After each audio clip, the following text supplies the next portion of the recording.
Primeiro, né, obrigado por oferecer o desafio, né? É com os desafios que a gente cresce, né? A gente vem aqui para frente morrendo de medo, com o coração na boca, assim, mas é desse jeito que vai. Então, vou contar um pouquinho, né, para vocês o projeto Rede Escola Viva, que é desenvolvido pelo Instituto Kairos, no distrito de São Sebastião de Águas Claras, que é conhecido como Macacos. Faz parte do município de Nova Lima, mas, na verdade, a gente fica afastado da sede da prefeitura e fica muito mais próximo aqui de Belo Horizonte. Nós estamos a meia hora de Belo Horizonte. O Instituto Kairos chegou lá em Macacos há 10 anos, em 2002, e desde o início a gente convidou toda a comunidade para uma conversa, para um diálogo, né, para a gente estava buscando construir um olhar, né, um diagnóstico sobre esse território, sobre essa comunidade. Claro que a gente já levava os nossos desejos e os nossos sonhos de educadores, mas a gente procurou desde o início esse diálogo para entender o que essa comunidade também propunha, o que ela via de potencial, o que ela via de dificuldades, quais eram as demandas que existiam ali. E o que a gente encontrou foi, né, um território de tradições culturais fortes, né? A gente é um arraial que data da segunda metade do século XVIII, mas com as bases identitárias muito enfraquecidas por uma série de fatores, né? É uma região de natureza privilegiada, então é uma região invadida todos os finais de semana por um turismo pouco qualificado e pouco planejado, que leva a referenciais culturais muito diferentes da realidade local, que é uma realidade semi-rural, e poucos equipamentos culturais na cidade, no distrito, né, na época. A gente tinha temos apenas uma escola que atende até o 5º ano do ensino fundamental, fazendo com que as crianças com que os adolescentes e jovens, né, tenham que estudar em outras localidades para completar a sua formação. Então, o que enfraquece o vínculo afetivo dos adolescentes e dos jovens com aquela comunidade. A infância também num lugar desprivilegiado diante das famílias, da sociedade, que não desconheciam os direitos e as necessidades, né, próprios dessa fase do desenvolvimento.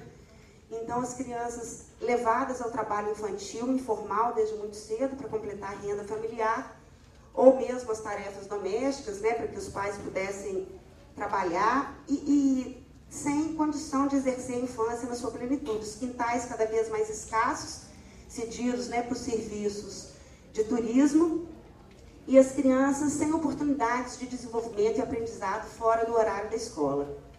A questão e isso também facilitava, né, como qualquer grande centro urbano, apesar de a gente ser um distrito de 3.500 a 4.000 moradores, como em qualquer centro urbano, a acessibilidade a drogas, o envolvimento em pequenos delitos, tudo isso trazido por essa influência desse turismo, né, despreparado que eu descrevi. Fora isso, a situação dos idosos também na comunidade era como em todo, né, grande território brasileiro, também não tinha espaço de encontro, não tinha espaço para resgate e fortalecimento da memória, da história, da relação com as outras gerações, o que também favorecia muito essa falta de identidade cultural, né, esse enfraquecimento da identidade cultural.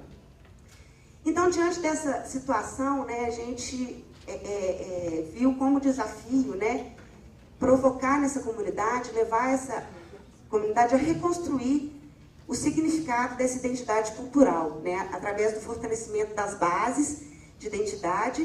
E a gente também chamou, né, as famílias, a escola e a comunidade como um todo para rediscutir e para reencontrar um lugar e um espaço adequado para a infância e para a adolescência, para um desenvolvimento pleno e saudável. Que todos se comprometessem no novo arranjo educativo, né, no novo arranjo pedagógico, solidário e afetivo, que contasse com a participação de toda a família e de toda a comunidade. Né, a gente partiu dos princípios pedagógicos, das muitas pedagogias que norteou o nosso trabalho, né, partia da concepção de olhar o indivíduo como um ser integral mesmo, nas suas múltiplas possibilidades de desenvolvimento, de diálogo, né, de interação consigo, com o outro, com o ambiente, com o coletivo, e acreditando que é nessa interação direta que ele vai construir o conhecimento e que ele vai transformar o território, que ele vai se tornar um cidadão autônomo. E Então, a gente provocou, né, na comunidade, a gente buscou provocar na comunidade a redescoberta, o reencantamento da vida comunitária, através do fortalecimento das redes comunitárias de transmissão oral, valorizando, dando luz ao conhecimento e ao saber de tradição oral, aos saberes locais, aos fazeres locais. E, claro, também ampliando as ofertas, né, de desenvolvimento, de aprendizado dentro das oficinas do projeto, as oficinas de arte e educação, as atividades voltadas ao letramento, ao incentivo da leitura, tanto para as crianças e adolescentes quanto para as famílias, através de baú de leitura. Levamos equipamentos culturais, né, criamos o cinema e a biblioteca, através de programas do MINC.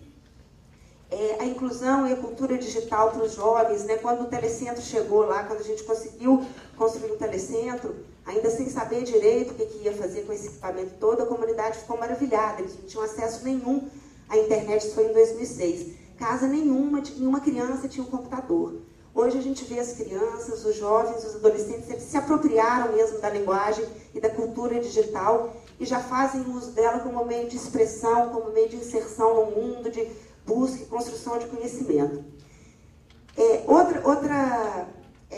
Outro princípio pedagógico, outra força das nossas várias pedagogias também é esse diálogo que a gente busca promover entre a diversidade cultural e a biodiversidade, né, através das oficinas de permacultura, que partem da percepção da criança, né, sobre o espaço que ela vive, sobre o meio ambiente e das experiências individuais e coletivas de convivência em sociedade. Então, as crianças são levadas a construir uma vila com princípios permaculturais, com casinhas de bambu e materiais da natureza, onde eles também constroem as regras de convivência para a vila funcionar, onde eles aprendem a plantar, fazem horta, jardim, planejam, e é um lugar, um espaço coletivo de brincadeira, onde é possível a experimentação, né, a construção da ordem, da desordem, lembrando o que o nosso mestre falou ontem. Bom, além de todas essas oportunidades de desenvolvimento, o que foi o grande diferencial do nosso trabalho, que a gente buscou mesmo, e isso sim tem feito a diferença, foi o fortalecimento dos vínculos intergeracionais, né, através da nossa pedagogia intergeracional, que foi reconhecida pelo MINC dentro da ação Griot Nacional. A gente promoveu, primeiro, encontro e fortalecimento da memória dos idosos, né, que são os grupos, que é o grupo que tem o conhecimento da tradição oral, da história da localidade, que a gente chama de mestres griots, e a partir do fortalecimento dessa memória, de encontros promovidos, de atividades voltadas para eles, a gente passou a promover encontros de trocas entre eles e as crianças e os adolescentes e os educadores do projeto. Então a gente promove as rodas das idades, dentro do projeto, onde os mestres levam histórias para contar, músicas, brincadeiras que eram tradicionais naquele lugar, técnicas de plantio para serem executadas lá nas casinhas, né, nas oficinas de permacultura, parlendas, receitas. E todo esse material, todo esse saber, ele é reaproveitado, ele é usado, ele é ressignificado dentro das oficinas de arte e cultura do projeto, e são transformados, apropriados pelas crianças e adolescentes e ganham novas caras, novos tratamentos. A gente já tem vários resultados. Um dos resultados desse trabalho foi o CD Currupi, hoje, depois a gente pode ouvir um pouquinho aí no intervalo, que traz assim, cantigas que as mestras ensinaram, composições instrumentais que os meninos fizeram na aula de percussão, composições que o grupo de músicos, educadores do Instituto fizeram inspirados nesse universo. E a partir desse trabalho construído, consolidado dentro do projeto, a gente começou também, a gente inaugurou também um diálogo da escola com esse saber, né? A escola começou também a perceber a importância dessas histórias de vida como fonte de saber, como fonte de formação do ser humano. E a gente começou também a levar os mestres para dentro da escola, no horário formal, dentro do currículo, para também compartilhar com os educadores e com as crianças o seu conhecimento. Participação nas festas. E esse ano, por exemplo, as crianças entraram para a Olimpíada da Língua Portuguesa com poemas construídos a partir das rodas de conversa com os griots, com os mestres, tanto em visitas na escola, como visitas do grupo de crianças nas casas dos griots para essas conversas. E, ao mesmo tempo, dentro do projeto, as rodas das idades desse ano, o tema está sendo visitas aos quintais. Então, a gente reúne o grupo, marca com o griot, levamos as crianças para conhecer o quintal, para saber das brincadeiras, saber das plantas medicinais. Então, com essa cultura ressignificada, né, ganhando luz e significado diante das crianças e dos adolescentes e dos educadores de toda a comunidade, está sendo possível agora sim chamar essa comunidade para se expressar, né? As crianças, todo o público, cada um à sua maneira, a se expressar sobre esse território, sobre seus valores, sobre os seus desejos, sobre o que pode melhorar, sobre a sua história, a sua memória.